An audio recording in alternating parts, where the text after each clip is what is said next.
Todos los lunes a las 20 horas por Radio Universidad de Chile. La cultura, el arte y sus comunidades. Un espacio para la discusión, improvisación y la escucha social. Olo Jazz, lunes, 20 horas.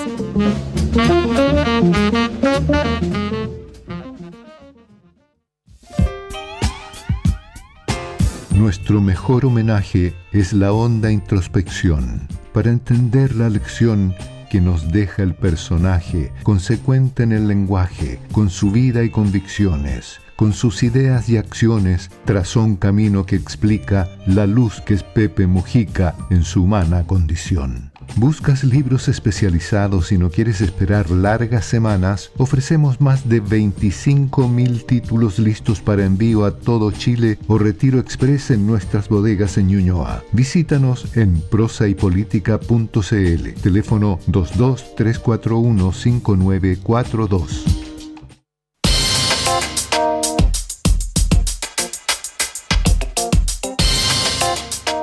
Con las RUF porque está muy mal como está.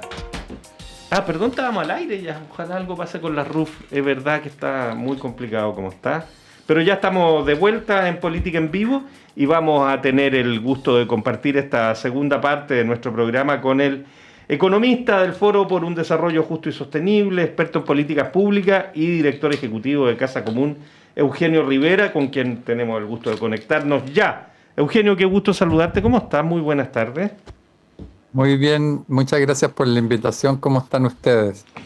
Bien, Eugenio, bienvenido. Gracias por ayudarnos a entender si es que es cierto que el Consejo Fiscal Autónomo tiene una obsesión por recortes, como dijo el ministro Marcel en su informe al Senado respondiéndole a este reporte tan severo, dice él, del Consejo Fiscal Autónomo.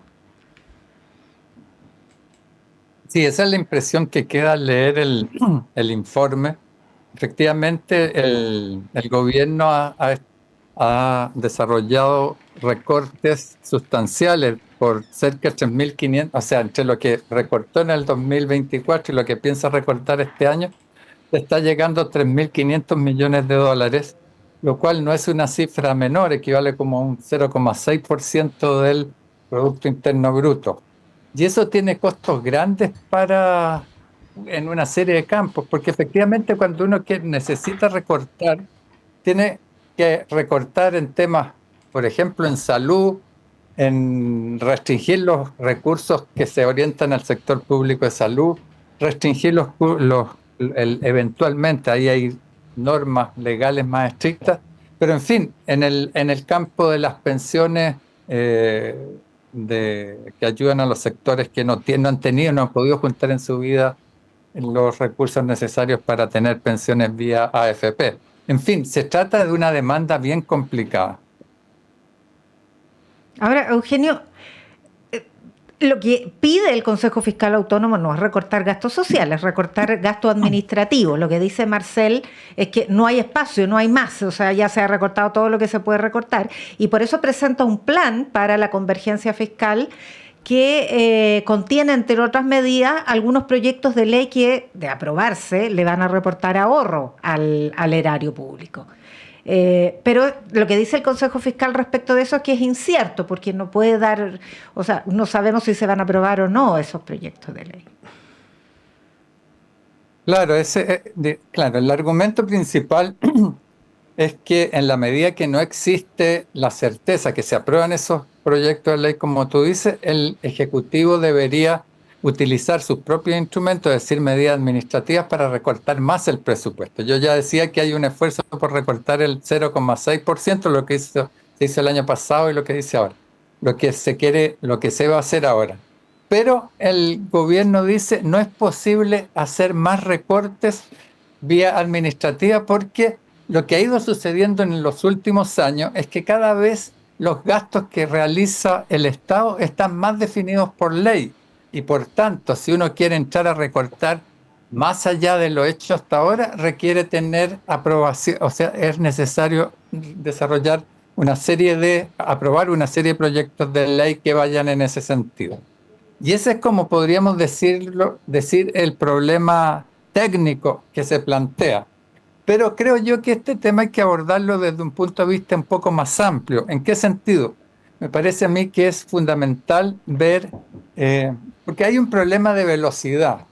El gobierno lo que ha planteado es un programa que tiene recortes el presente año y que programa recortes, o digamos más bien techos al déficit fiscal que termina en el año 29 alcanzándose una meta de 0 déficit fiscal.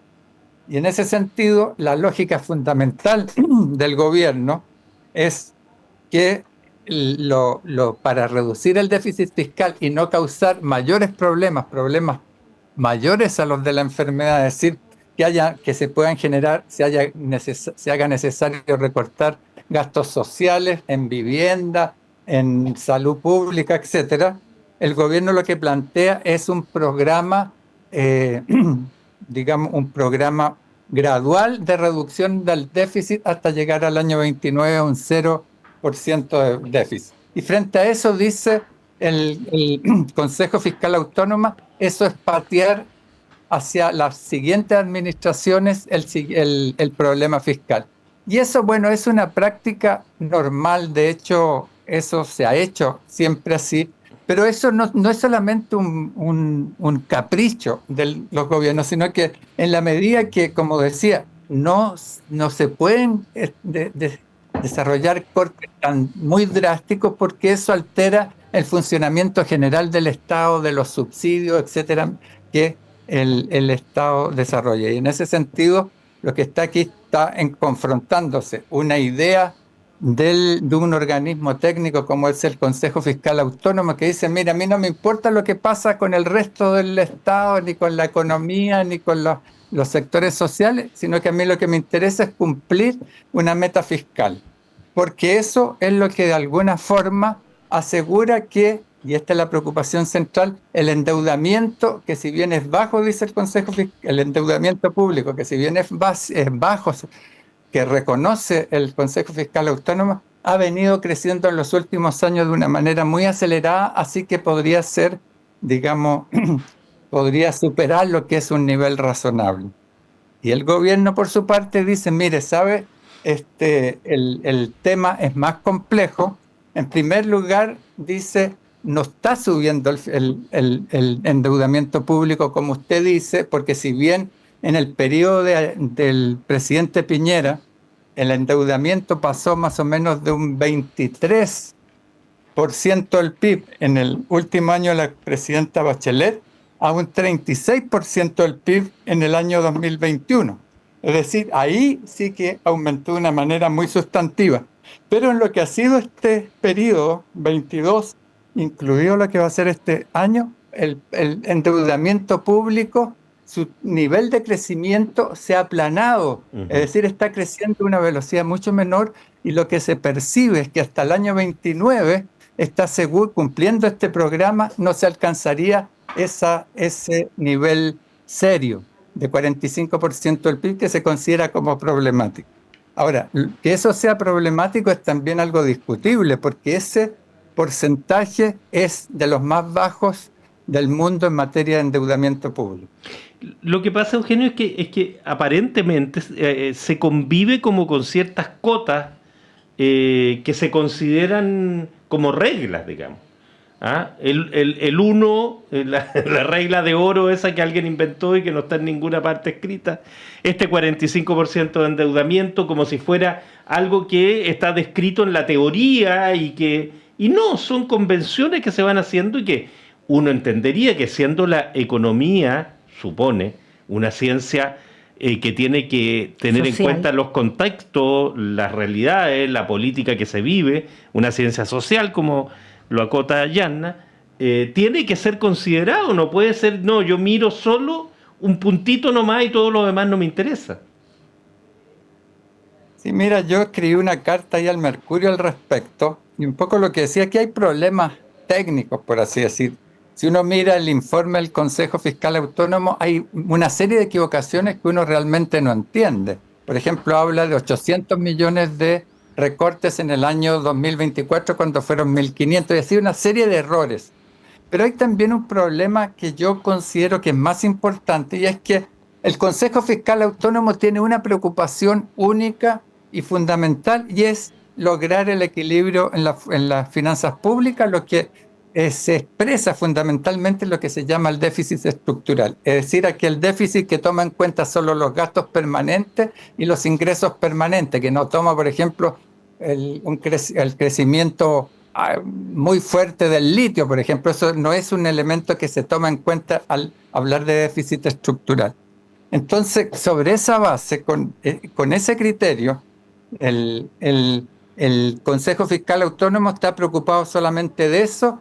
Y bueno, uno podría decir que en parte tiene razón porque esa es su tarea, pero no es la tarea del gobierno. El gobierno tiene que tomar en cuenta, en primer lugar, ciertas metas fiscales, pero esas metas fiscales tienen que estar, digamos, ser consistentes con los objetivos de ir mejorando la situación de las pensiones, de ir mejorando el financiamiento de la educación, de ir mejorando el financiamiento de la salud pública, porque eso no solamente afecta lo que es el bienestar de las personas, sino que además puede provocar cuestiones parecidas a lo que fue el estallido social del 2019. En ese sentido tiene que ponderar los distintos objetivos, y por eso es que ha desarrollado una propuesta gradual de reducción del déficit. Y yo creo que ahí hay un problema central. Pero además me parece a mí que yo hablaba en esa carta de que el Consejo Fiscal Autónomo había cometido errores, había faltado la prudencia tanto en la forma como en el fondo. Y decía eso porque en último término, en su discurso toma muchos elementos que han estado en la crítica muy radical que ha venido desarrollando la oposición frente a todo lo que hace el gobierno. Por ejemplo, hablar de que estamos en un punto de inflexión. Me parece a mí que suena muy parecido cuando decía la candidata Matei de que las finanzas públicas y el país estaba destrozado.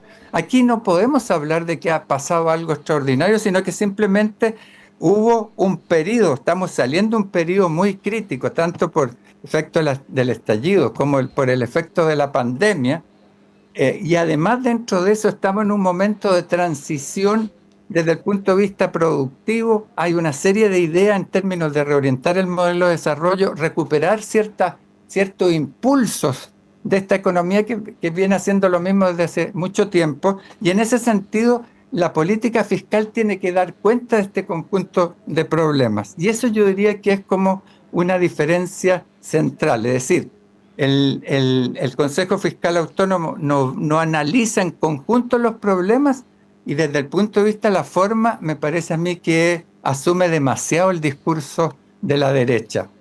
¿Y eso por qué, Eugenio? No recuerdo una polémica en torno a los pronunciamientos del Consejo Fiscal Autónomo, menos de este tenor. ¿Qué ocurrió? Hay una politización del organismo que es autónomo, que está integrado de un modo por alta dirección pública, con participación de distintos poderes del Estado, en fin.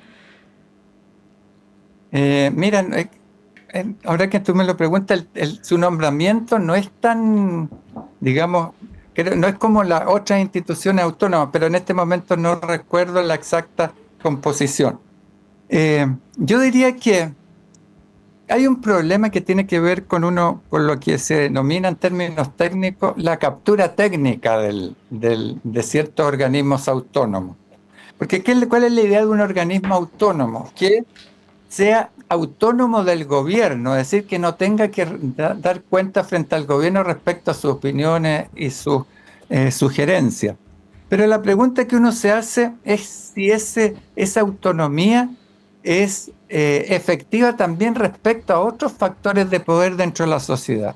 Puede haber una oposición que en último término tiene uno puede ver ahí eventualmente algunos nexos en ese sentido, pero sobre todo la captura técnica se refiere cuando se genera un cierto ambiente que dice, mire, estamos por ejemplo, en una situación fiscal muy grave y entonces tenemos que hacer algo al respecto. A mí me parece que el Consejo Fiscal Autónomo ha sido poco crítico a lo que han sido los señalamientos de una serie de sectores de oposición.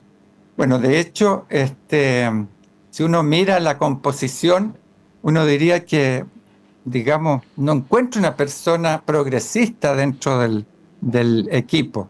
Y en ese sentido yo creo que ahí hay una politización de un organismo técnico que resulta demasiado influido por lo que es la oposición. Entonces, claro, cuando habla un ministro como el ministro de Hacienda de Briones. Larraín. Larraín en este caso. Larraín, yo creo el que ha llevado el pandero en esta tarea desde Clapes, y una de las personas que conforma Clapes fue su jefe de su coordinador macroeconómico en el segundo gobierno de Piñera, y hay otras personas que también trabajan en Clapes. Entonces puede ser que más allá de todo hay una cierta captura técnica que, como digo, no es captura digamos política propiamente tal.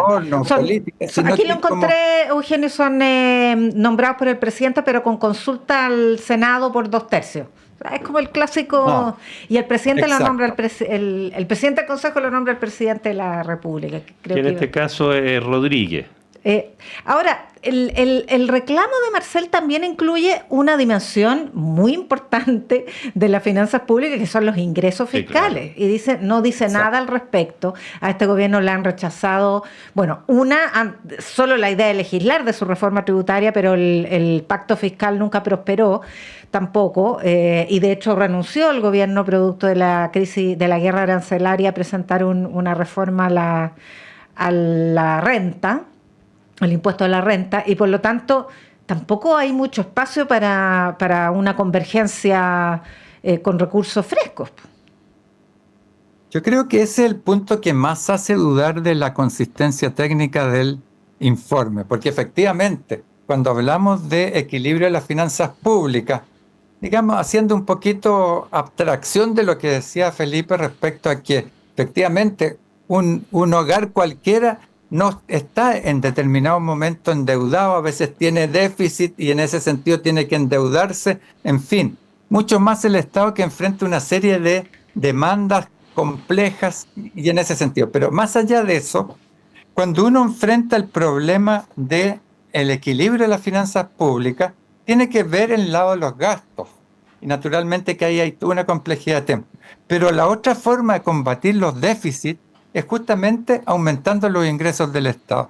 Y en términos generales, aunque esta es una discusión amplia, las estimaciones son que dos cosas. En primer lugar, a medida que va aumentando el desarrollo de un país, las demandas de bienes públicos va creciendo.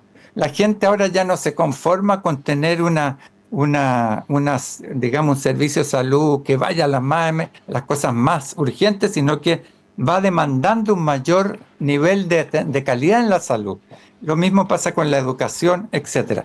Y en ese sentido, si uno compara los ingresos de Chile con los países de la OCDE, que es como nuestro punto de referencia, más allá de las discusiones, nosotros estamos como 5 puntos del PIB por debajo de esos niveles. Y en ese sentido, yo diría que, y esa fue lo que intentó hacer el gobierno, desde un principio tú hablabas de las dos intentos de reforma tributaria que planteó el actual gobierno, pero si ustedes se acuerdan, la segunda propuesta, sobre todo lo que se llamaba algo así como Pacto Fiscal para el Crecimiento, era una propuesta muy amplia, tenía que ver con la estructura tributaria, tenía que ver con el fomento del crecimiento, con facilitar las decisiones de inversión, etc. Y la oposición se negó a plantear eso. Entonces uno hubiese dicho, miren, 138 páginas que tiene el informe del Consejo Fiscal Autónomo, debió haber dedicado no 3 menciones al pasar, sino que una parte sustantiva. Exacto. A plantear ese tema. Y eso no está, y yo diría que eso es lo que pone, más allá de que hay varios detalles de información que son preocupantes, uno no sabe exactamente qué es lo que hace, o sea, porque lo principal que tiene que hacer el Consejo Fiscal Autónomo es observar los documentos y las decisiones del gobierno, pero eso tiene una serie de detalles que denotan que no estaban del todo informados, pero desde el punto de vista técnico más fundamental, el que no hayan considerado qué pasa por el lado de los ingresos, me parece a mí que es lo que debería llamar principalmente una reflexión muy profunda de los problemas en que está incurriendo este Consejo Fiscal Autónomo. No está dando el ancho y creo que eso lo hace coincidir demasiado con lo que fue la política de la oposición en estos últimos 3 años. En un par de minutos nomás que nos quedan, Eugenio, el 2,3 del PIB, del IPC del primer trimestre. Mira, a mí me parece que, estaba viendo yo una serie de declaraciones de gente que ha hablado mucho de lo mal que está la economía, pero lo cierto es que estamos creciendo bastante cerca de lo que es el promedio en América Latina. El 2,3% de crecimiento de la economía en un primer trimestre es una buena noticia. Sabemos que hay discusiones si el crecimiento va a ubicarse por debajo del 2% en el año, o más bien cerca del 2,5%, y en ese sentido eso es una buena noticia. Ahora, yo creo que sin duda que no es lo que nosotros necesitamos para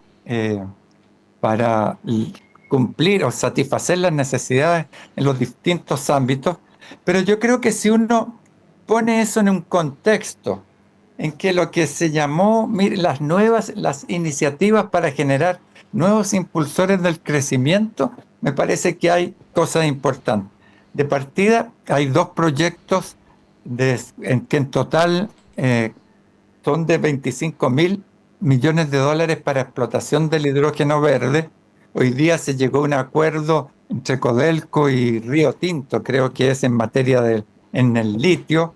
Estamos, a la espera qué es lo que va a pasar con el intento de industrializar la producción del litio, pero ya están avanzando bastante bien las conversaciones con el otro gran productor de litio, que es Albemarle. Y en ese sentido lo que uno empieza a ver es que se están generando efectivamente nuevos impulsores de crecimiento, algo similar al papel que jugó la privatización de la minería del cobre en los 90, que como ustedes se acuerdan, se dio un tremendo salto en materia de producción minera, lo que permitió, digamos, entre otras cosas, estar con una deuda cercana a cero en lo que se refería al endeudamiento público. Después vinieron las concesiones, pero desde hace unos 10, 15 años no ha habido el surgimiento de una actividad económica que de alguna manera cumpliera el papel que esos 2 sectores cumplieron en el pasado.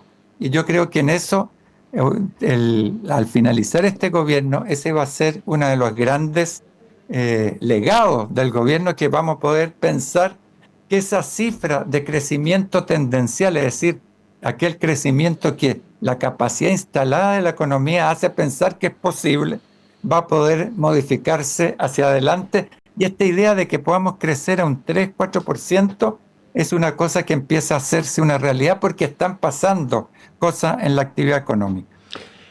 Eugenio Rivera, como siempre, te queremos agradecer la gentileza de compartir este tiempo con nuestro programa. Un abrazo, muchas gracias. Igual para ustedes, muchas gracias por la invitación otra vez. Gracias, Eugenio, que estés muy bien. Ya, pues nos vamos porque son prácticamente las 8 ya.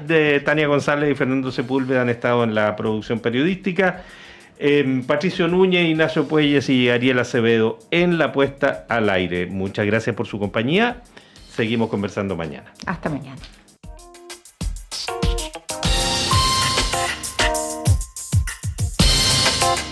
El Departamento de Prensa de Radio Universidad de Chile presenta